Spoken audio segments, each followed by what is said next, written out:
নামাজের মাধ্যমে আল্লাহর কাছে আমাদের সাহায্য চেতে হবে। বলে দিয়েছেন কে?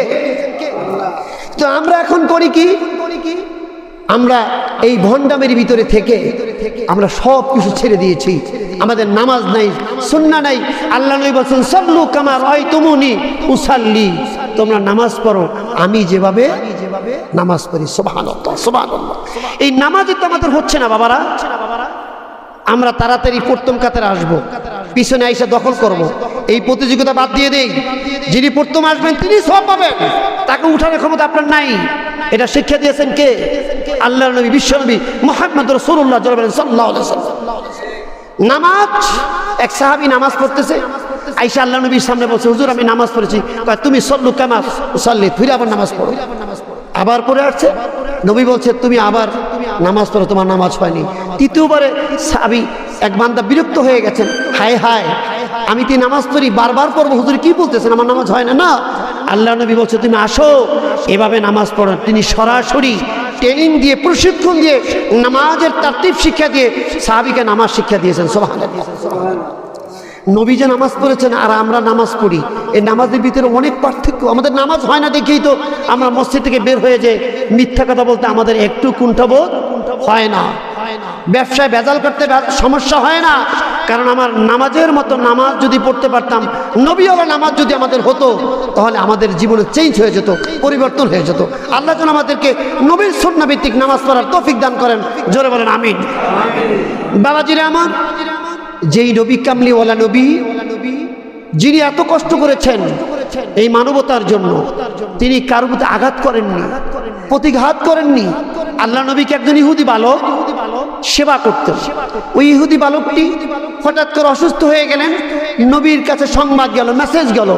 নবী ইহুদি বালকটার কাছে যে তার শিউরের পাশে দাঁড়িয়ে বলছে যে বালক তুমি ইসলাম ধর্ম গ্রহণ করো, কলেমা পড়ো, তোমাকে আল্লাহ মাফ করে দিবেন।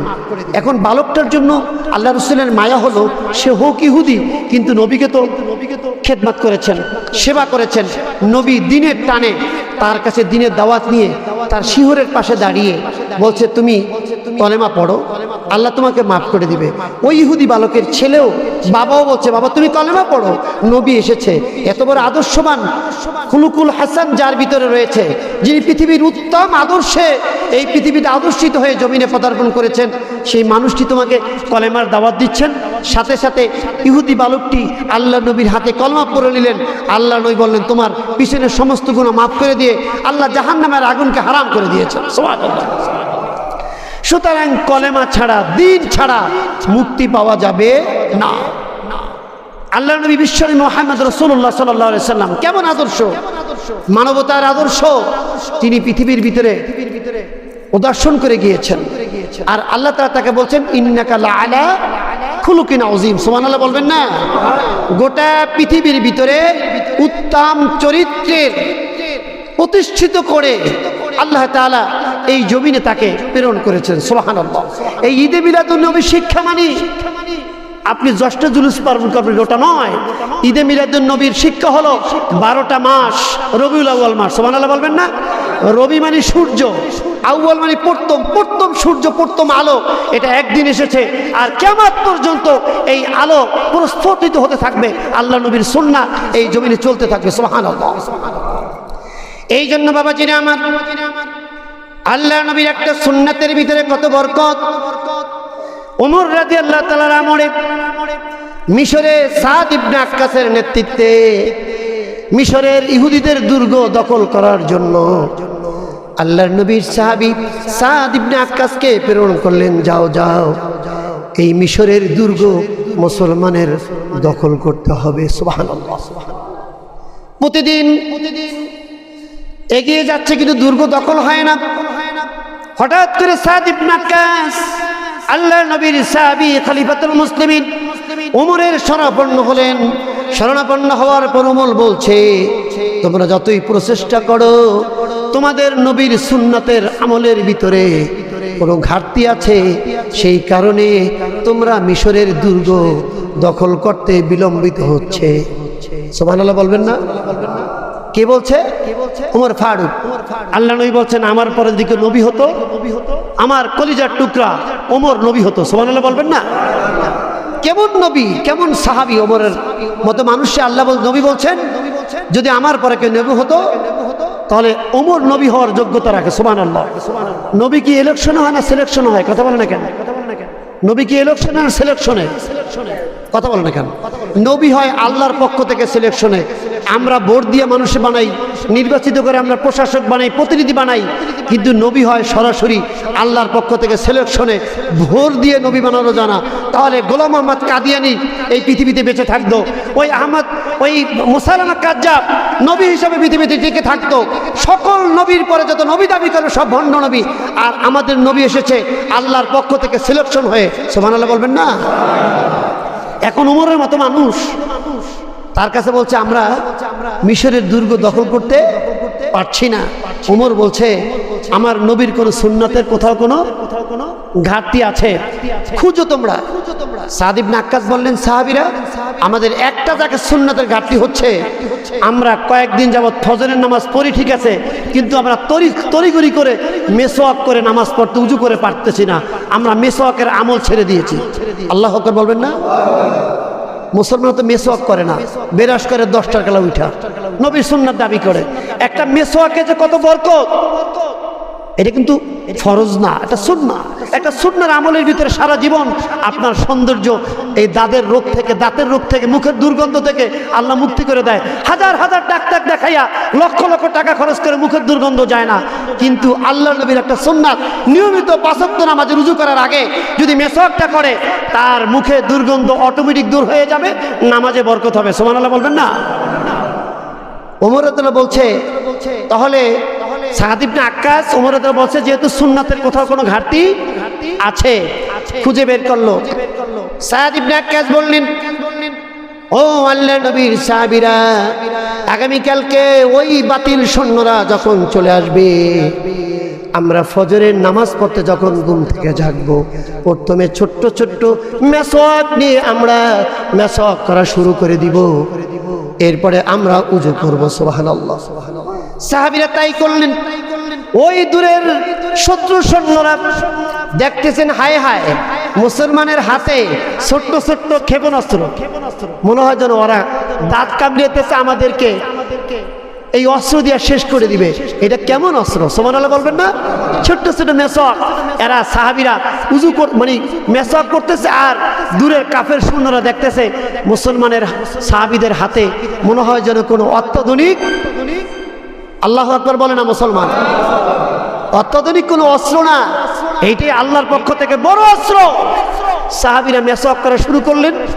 ওই কাফেরেরা পরদিন একেবারে লাঠি ছুটি মুটি লইয়া একেবারে খাতা বিছানা সব পালাইয়া, সাহাবীদের এই সুন্নাতের আমল দেখা সব পালাইয়া গেছে। ওদের সামনে যাওয়া যাবে না, ওরাদের দাঁতের ভিতরে জানি কি কামড়ায়, আমাদেরকে মনে হয় অস্ত্র দিয়া আমাদেরকে কামড়ায় শেষ করে ফেলবে, সুতরাং ভাগো, এই মুসলমানের সৈন্যদের সাথে আমরা পারবো না। আল্লাহু আকবার বলেন। ওমর রাদিয়াল্লাহু তাআলা একটা সুন্নাতের আমল খুঁজে বের করতে যায়, সাদ ইবনে আক্কাস রাদিয়াল্লাহু তাআলার নেতৃত্বে সাহাবীরা মেসওয়াক করা শুরু করে দিলেন, আর মিশরের দুর্গ দখলমুক্ত হয়ে গেল একটা সুন্নাতের আমল কারণে। আমরা তো সুন্নাত করি, উজু নাই, গোসল নাই, নামাজ নাই, রোজা নাই, কোরআন নাই, একেবারে সব উল্টাপাল্টা, গার থেকে গন্ধ আসে, 6 মাসও গোসল করে না। আর ওই ল্যাংডা বাবার কাছে যাইয়া আমরা সেজদা দিয়া লুঠে পড়ি, ওর গা থেকে গন্ধ আসে, নিজের দেহটাকে রক্ষা করতে পারে না, কারণ ও তো নবীর সুন্নাতের অনুসারী নয়। যারা বলেন ঠিক কিনা? আল্লাহর ওলিরা ঘুমে আছেন এদেশের মাটিতে। ওলিরা তোমারা যায় ডুমকুরুদ্দিন ডুগুন বাজাইতে কয় নাই, তোমারে বলছে ওলিরা নামাজ পড়া রসুলের সুন্নাত তরিকা অনুযায়ী। যারা বলেন ঠিক কিনা? নামাজ পড়তে বলছে ওলিরা। ইসলাম নিয়ে আসছে দেশে খানজাহান আলী, শাহ মাকদুম, শাহজালাল, ইয়ামিনী রহমাতুল্লাহ আলাইহি, তারা এসেছেন নবীর সুন্নাত বাস্তবায়নের জন্য। ওই সুরমা নদী পার হয়েছেন জায়নামাজে পেরিয়ে, একই যেমন তেমন ওলি, তারে নিয়ে তোমার ঢাকঢোল বাজাও কোনো মিয়া। ও ভাই, তুমি নামাজ পড়ো, কাজ করো, শাহজালাল ইয়ামিনের মাজারে যাইয়া মসজিদে আল্লাহ কাছে সিজদা দাও, শাহজালাল ইয়ামিনী খুশি হবে। জোর বলেন ঠিক কিনা? আর গোসল করবে না, বেটারা মুরগি টুরগি লয়ে যাবে থাবা দিয়া নিয়া তোমরা বিক্রি করে অনেক গাজার আসর বসাবা, এইটা কিন্তু আল্লাহ নবীর দুশ্মনী ছাড়া আর কিছুই না। জোরে বলেন ঠিক কিনা? আমরা ওই ভাইদেরকে আহ্বান করব যে ভাইরা এখনো ভুলের পথে আছেন, মেহেরবানি করে কোরআন ধরেন, আল্লাহ নবীর সুন্নাত অনুযায়ী উযু করেন, নামাজ পড়েন, দেখবেন আল্লাহ তাআলা বরকত দিয়ে দিবেন। আমার নবীর হাতের ভিতরে, চেহারার ভিতরে, চলার ভিতরে সব জায়গায় ছিল বরকত। জোরে বলেন ঠিক কিনা? এই বরকত আলা নবীর সুন্নাতকে অন্যভাবে বিকৃত করে আমরা যেন আদায় না করি। যথাযথভাবে যদি আমরা রুকু, সেজদা, সুন্নাতের যে উজু, গোসল, মেসওয়াক সব কিছু করতে পারি, তাহলে হবে রবিউল আউয়ালের শিক্ষা। রবিউল আউয়ালের শিক্ষা মানে আপনি একদিন 10টা জুলুস পালন করে শেষ করে দিবেন, ফরজ নাই, ওয়াজিব নাই, সুন্নাত নাই, মুস্তাহাব নাই, এগুলো হতে পারে না। আপনার আমার জীবনে ইসলামের পরিপূর্ণ বিধানকে পালন করার একমাত্র পথ হলো আল্লাহ নবীর পক্ষ থেকে সরাসরি সুন্নাত তরিকা অনুযায়ী পরিপূর্ণ ইসলামের বিধানকে অনুসরণ করে চলতে পারলে শান্তি আসবে, আর নবীর সুন্নাত অনুযায়ী আমল করতে পারলে আমাদের জন্য মুক্তি আসবে। জোরে বলেন ঠিক কিনা? আল্লাহ যেন আমাদেরকে 12ই রবিউল আউয়ালের চাঁদে নবীর সুন্নাহ ভিত্তিক জীবন করতে পারি, আল্লাহ আমাদের তৌফিক দান করেন। জোরে বলেন আমিন। আল্লাহ নবী বলছেন, আল্লাহ নবী হাদিসের ভিতরে বলছেন,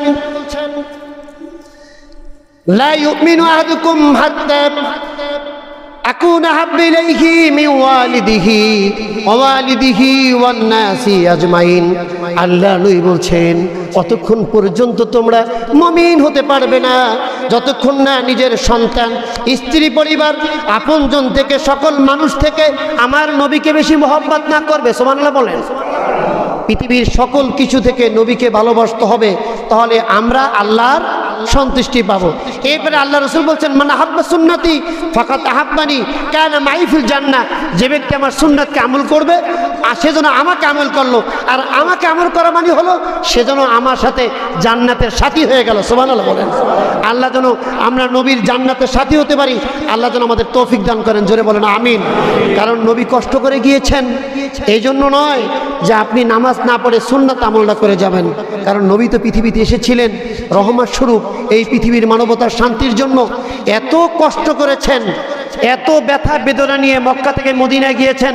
আবার মদিনা থেকে মক্কা যখন বিজয় হলো, পৃথিবীর ভিতরে তিনি একটা দৃষ্টান্ত স্থাপন করেছেন, আবু সুফিয়ানকে তিনি ক্ষমা করে দিয়েছিলেন। সুবহানাল্লাহ বলবেন না? এই সুবহানাল্লাহ আস্ত হয়ে গেল। আবু সুফিয়ান এত কষ্ট দিয়েছে, মক্কা বিজয়ের রাত্রে নবী বলছে ওকে ছেড়ে দাও, ক্ষমা করে দাও। ক্ষমা করাই হলো আমাদের ইমানি দায়িত্ব। সুবহানাল্লাহ বলেন। আমার নবীর বৈশিষ্ট্য। এই জন্য ভাইরা বলি, লাফালাফি করে কোনো লাভ নাই। ক্ষমতা কিন্তু স্থায়ী না কারোর জন্য। আমাদের আদর্শ যদি ভালো থাকে, এই আদর্শ হবে স্থায়ী, আমাদের জীবনের বড় আমানত। নবী বলেছেন, তোমরা সুফিয়ানকে ক্ষমা করে দাও। আবু সুফিয়ান অন্যায় করলো, আমি অন্যায় করব না, ওর প্রতিশোধ দিব না, আমি ক্ষমা করে দিব। ক্ষমার যা কে দিবেন? জোরে বলেন, আরো জোরে বলেন, কে দিবেন? সেই আল্লাহর নবী আমাদেরকে ক্ষমার আদর্শ, মহানুভবতা শিখিয়ে দিয়েছেন। হাজারো ব্যথা বেদনার পরে ফিরে আসনি তুমি আপন গড়ে, হে রাসূল তোমাকে ভুলি আমি কেমন করে। সুবহানাল্লাহ বলেন।